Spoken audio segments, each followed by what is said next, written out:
दशम स्कंद गोपलीला नवम अध्याय श्री शुक उवाच शुण अभिमन्यु कुमार कहती शुक मुनिवर गर्गवंशरे मुनि जात जादव वंश पुरोहित धार्मिक पणे सम नाही वसुदेव आणिला राई बसाई पूजिला पयर एकांते कही उत्तर बहुमुनि नंद घरे मोर अछंती बेनी जे कुमार कंसर डरे मु लुचाई अइली तुमको न कही एबे गोपकु तुम्भे जाओ मोर पुत्र को नाम दिय यह जानिब एकानंद आन जानिले हेब मंद वसुदेवर बोल शुणी गोपे चलिले आज्ञा ज्ञानी ए श्याम गायन करी धीरे मिलिले नंदर मंदिरे देखी आसनु नंद उठी थकाए अइले पाछटी बसाई चरण पखाली पूजिला घेनी अर्घ्य थाली आनंद कराइण मन कही मधुर वचन भमुनि होइली निर्मल घेनी तुमर पाद जल भूत भविष्य वर्तमान एणे तुम्बर दिव्य ज्ञान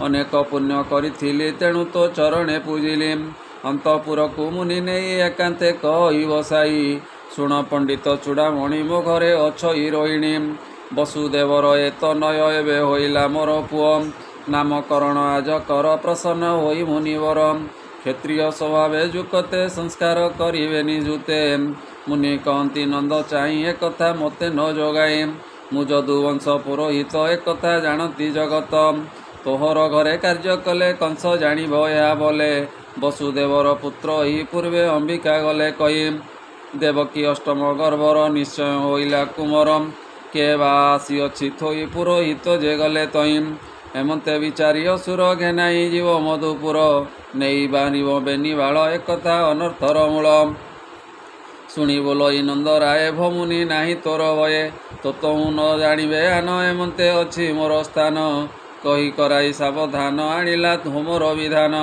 द्विज व्यवहारे शुचिमंत संस्कार कले बेनिसुत नंद को कहती वचन शुण पुत्रंकर नाम रोहिणीर सुत ए सुंदर गुणे गंजीव सुर नर राम यार नाम एउ देख आजा नो बेनी बाऊ गोविंद आज्ञा पाई पूर्वे दुर्गा आकर्षी अच्छी गर्वे तेणु या नाम संकर्षण देख स्वरूप विचक्षण ए जे तोर निज सुत यार गुण प्रमित ए जेते जन्म मही तले मुई जान जोग बले जुकते अन्य अन्य वर्ण आवर जेते गुण कर्म नाम यार अच्छी जेते कहबी शुण एक चिते स्वत शोणित पीत श्याम जुग कु जुग अनुपम एबे यार कृष्ण नाम दुष्ट करिब विनाशनम पूर्वे वसुदेव घरे जन्मिले देवकी उदरे पिता यार वसुदेव तेणु या नाम वासुदेव देख यार वर्ण चिन्ह प्रत्यक्ष विष्णुर समान जेतेक नामटी यार अल्प जान वेदवर या चरण आश्रय करी प्राणी चरती भववारी प्रथम जुगे यह गुण भनंद सावधाने शुण तेणु राजार अंत काले भूमि कंपिला टलमले एहांक बल आश्रय करी सुखे बंचिले नर नारी एहांक संगे जार भाव से घरु संसार उतरिव एबे विश्वास नंद कर दैबु भव महाघर एमत कही नंद आगे पुणी मथुरा गले बेगे नंद जो संतोष मन शुणी राम को घेनिला रोहिणी यशोदा कृष्ण घेनी कोले स्तन्य पियांती सुख बले केतेक दिन तही गला शुण अभिमन्यु बला दिने राम श्रीधर मंदिर होइले बाहर चलती आगे गुल घुंचा क्षण क्षण के पछ घुंचा चरणे नुपुर बाजेणी करे कंकण कंठे मणि मिलती गोपींक गणा करदमे पड़ी हंती बणा चरणे ऋणु झुणु नादे गोविंद खेलती आनंदे ए देखी धामती बेनी माए रामकृष्णर पंक काए कोले बसाई घरे आणी अंग दुहंती वास पाणी जिन बसने पोछि देह क्षण क्षण के माया मो बेनी माताए कोले धरी स्तन्य पियांती पेट भरी तुंडरे दुई दुई दंत देखिण यशोदा औसत रोहिणी देखिण सानंद पुत्र को कोल कलानंद दिनकु दिन बलियार बढ़ती राम दामोदर अधिके बालकर मेले गोपी जे करिथांती कोले खेलती गृह दांड भागे बाछुरी मानकर संगे उठती बसांक उपर धूली धूसर कलेबर बसा जे पलावंती उठी लांगुल धरती साउंटी पुणी पलांते कर छाड़ी तले पड़ती मुह माड़ी ए तुंडरु गलई रुधिर कांदती ब्रह्मांड ठाकुर गोरु बाहर होई गोपी कृष्ण को चाहती निरोपी कोले धरिण कृष्ण नहीं धूली पुछंती वस्त्र देई घरे सुआऊँ वस्त्र पाड़ी लोटंती पुणी तले पड़ी क्षणके हुअन्ति बाहर क्षण क्षणके अग्रसर ए गोपी धरती जाई कोले चुंबन दियंती कौतूहले नंदर घरे दियंती नहीं कहती यशोदा को चाई ए तोर केवल विचार पुत्र न रखु किंपा घर एका बालक न संभाळु विपदे पड़िले जे भाळु शुणी यशोदा हरि घेने राम को संभाळे रोहिणी दिन को दिन अप्रमित घरे न रहंती अनंत गोशृंग धरिण नाचंती अग्निर निकटे बुलंती डेरिला खंडा को चालंती असुर पाटी से धरंती पड़ी लोटंती जल कुंडे हस्त भरंती स्वान तुंडे कंटा उपरे पड़ी जाती मार्जार पुओ को धरंती खेलंती अति बलियार गोकुले राम दामोदर निज पुत्र को धरी आनी पिटंती यशोदा रोहिणी बेपार न पारंती करी पुणी आणती कोले धरी दंडे न रहंती मंदिरे बुलंती गोपींकर घरे तुल्य बयस गोपवाळे खेलंती रामकृष्ण बेले भांगंती कहा दधि भांड वस्त्र करंती खंड खंड काहार पियांती बाछुरी लवणी खांती चोरी करी कंदांती दोलीर कुमर पानी डालंती काऊ पर सही न पारी गोप लोके मिलिले नंद घर तोके गोपी कहती आग बड़ी यशोदा पाद तले पड़ी संभाल तोर घर द्वार आंबे नथिबु गोपपुरम सहिबु दोष आउ केते शुणिब कला कर्म जेते जीविका बुड़िला आंबर बाछुरी मेले तो कुमरम ए घरे न थाउ जेते बेले चोरी करई अबहेले सिक्का दौड़ी काटी दे लवणी कांथे लिपुताई वस्त्र चिरई घरे पशि कहले जाए बेगे ऋषि कांथ खोलई लुचि लुचि कतारे जाऊ थाई घुंची खोजिण दूध सर खाई भांडर भितरे मुतई खाई न पारे जार घर भांड भाग हित कुमरम किछि न पाए जार घरे उठई दोलीर उपरे पुओ कंदाई पाद चाली गोड़ाई गले दिए गाड़ी एक गोपी एक पवरे कई यशोदा घरे जमुना गला बेले मोर द्वारे मिलिला तो कुमरम कबाट फिटाई मोहर घरे पशिला जेने चोरम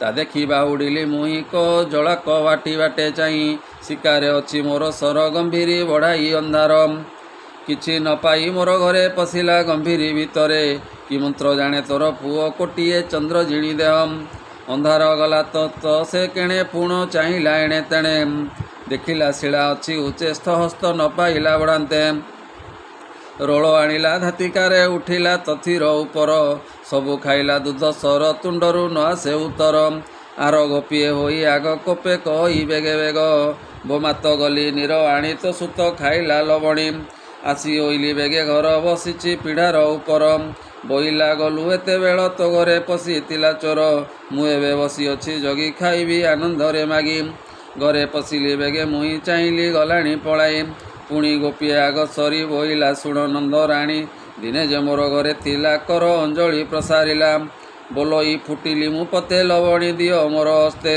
हस्त पुराई दियो सर तो घरे न पशिब चोर शुणी हरस होई मुई सर गोड़िए देली नहीं हस्त न पुरिला ताहार बोलई आण दातिकार पुणी थकाए देली नहीं देखिली हस्त न पुरई जेतेक घरे थिला मोर दूध लवणी घृत सर सबु डालिली बेगे नहीं देखिली हस्त न पुरई पाख पड़िशा जेते घर सबु आनिली दूध सर तेबे हे कर न पुरिला पुणी आणलो बोइला देखी मु ओइली चकित एकाग्रास के कलाग्रस्त हस्त बोलिला मोर मुंडे पलाई गला दांडे दांडे गोपींक कथा शुणी शुणी कोपे कहती नंदराणी कृष्णर धरिचंती कर भये कांदंती चक्रधर यशोदा बोइले लो शुण जानिली पुत्र दुष्टपण तुम्भर मणिली सदये देलटी लवणी मेचाए एतेक बुड़िला तो घर भंडलो मोहर छामुर ए बालुत पुओ हस्ते काई सते नौती नटई एछार तुम्बर प्रमाण एथकु साक्षी नारायण